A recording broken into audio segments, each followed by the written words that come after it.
हा व्हिडिओ नीट बघा. जेव्हा न्यायाधीश मॅडमना कळलं की त्यांच्या समोर आरोपीच्या पिंजऱ्यात उभा असलेला माणूस कधी काळी त्यांच्यासोबत शाळेत शिकायचा, तेव्हा त्यांनी आश्चर्याने त्याला विचारलं, मी तुम्हाला एक वैयक्तिक प्रश्न विचारू का?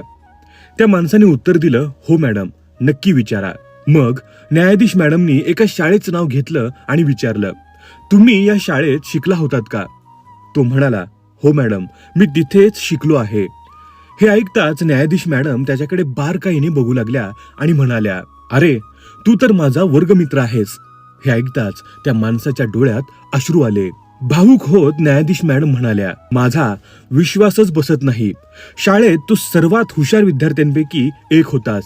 मला नेहमी वाटायचं की तू आयुष्यात खूप मोठं काहीतरी करशील, पण असं काय झालं की दारू, नशा आणि जुगाराच्या व्यसनाने तुला इथपर्यंत आणून सोडलं. पुढे त्या म्हणाल्या, मला वाटतं तू पुन्हा एकदा तुझं आयुष्य सावरावंस.